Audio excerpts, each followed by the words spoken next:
In the heart of antiquity, the Roman Empire stood as a colossal testament to human ambition and resilience. It was a realm where empires were born and legacies etched in stone. But what truly made Rome the eternal city were its emperors, leaders whose stories and exploits resonate through the annals of time. They were more than just rulers. They were visionaries, architects, and conquerors. Each one had a story to tell, a chapter to contribute to the epic tale of Rome's ascendancy and eventual decline. As we embark on this journey, let's not merely revisit history, but let's step into the sandals of those who once stood at the pinnacle of power. Together, we will explore their lives, their ambitions, their achievements, and the lessons we can draw from their enduring influence. Join us on this odyssey through the lives of the masters of Rome, the Julio-Claudian dynasty. Our story begins with the rise of the Roman Empire and its first dynasty, the Julio-Claudians. In 27 BC, Gaius Octavius, also known as Augustus, became the first emperor, ushering in an era of unparalleled Roman power. His rule would last until 14 AD, marked by the Pax Romana, a time of relative peace and prosperity. Augustus himself was a man of strategy, overseeing the empire's affairs and initiating numerous architectural and administrative projects during his 41-year rule. He also expanded the frontiers of the Roman Empire, winning crucial wars that helped secure its dominance. The Mad Emperors. However, not all emperors were as stable as Augustus.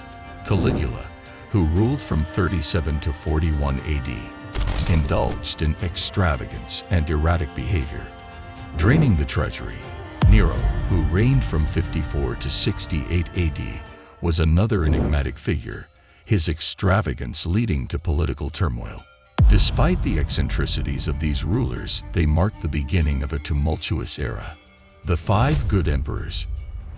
Following the turbulent reigns of the Julio-Claudians, the Roman Empire found stability once again under the Five Good Emperors. This period of enlightened rule began with Nerva, who ascended to the throne in 96 AD, and continued with Trajan, who reigned from 98 to 117 AD. Trajan was a military genius who expanded the empire to its greatest territorial extent, securing victories in the Dacian Wars. The crisis of the 3rd century. Yet, Rome faced challenges in the form of invasions, economic crisis, and internal strife. This era of turmoil culminated in the crisis of the 3rd century, when a series of short-lived barracks emperors fought to hold the empire together. The wars during this period were numerous and devastating, as Rome teetered on the brink of collapse. The Constantinian dynasty. The Roman Empire underwent a major transformation during the reign of the Constantinian dynasty. Constantine the Great, born in 272 AD, ascended to the throne in 306 AD. His rule was marked by several significant military campaigns and the conversion to Christianity, resulting in a religious shift that changed the course of Roman history. His reign came to an end with his death in 337 AD. Constantine the Great.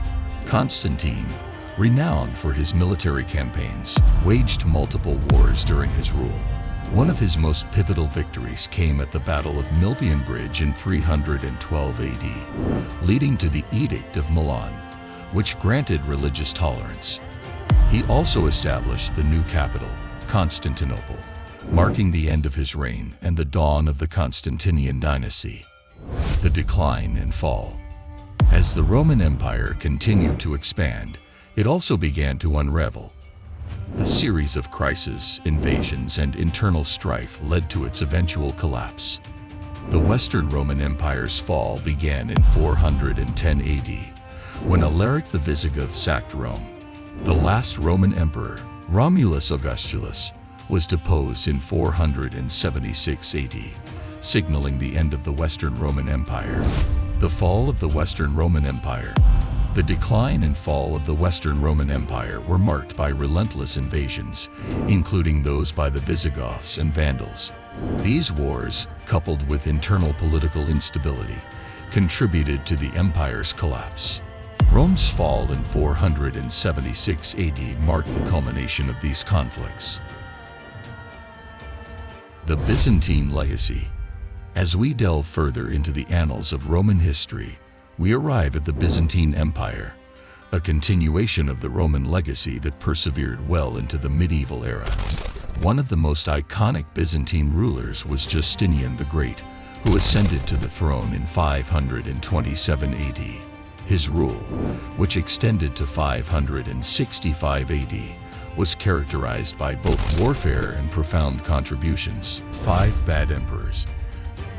Amid the grand tapestry of Roman history, there were emperors whose rule left a stain on the annals of time. Known as the 5 bad emperors, their reigns were marked by corruption, tyranny, and incompetence, a dark chapter in the empire's history.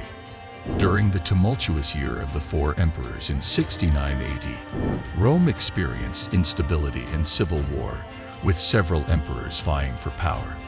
These rulers, Vitellius, Otho, Galba, and Nero, displayed erratic and destructive behaviors, contributing to a chaotic and troubled era. Vitellius, 15 to 69 AD.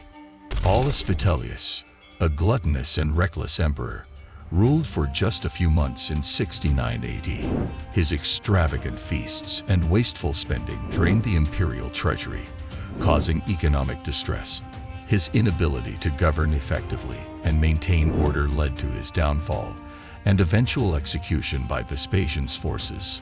Otho, 32 to 69 AD. After the downfall of Galba, Marcus Salvius Otho briefly assumed the throne in 69 AD. His reign was marked by political instability, and he was unable to gain the loyalty of the legions. Otho's desperate attempts to secure power, including his infamous suicide, only contributed to the chaos of the year of the 4 emperors. Galba, 3 BC, 69 AD.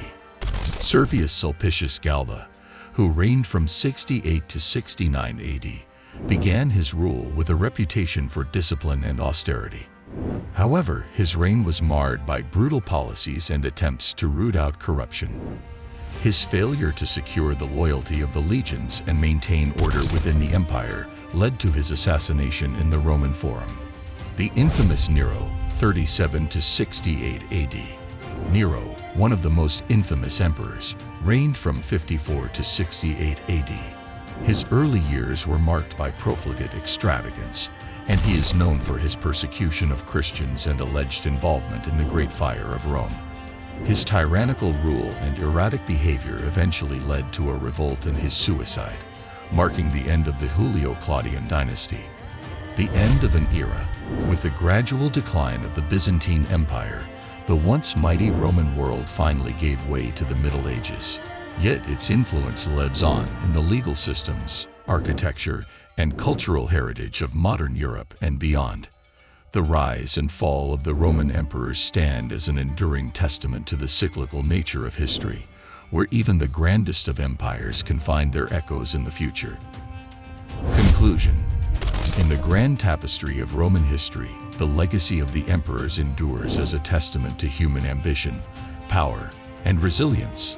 They were not just rulers of vast territories, but shapers of culture, law, and the destiny of nations.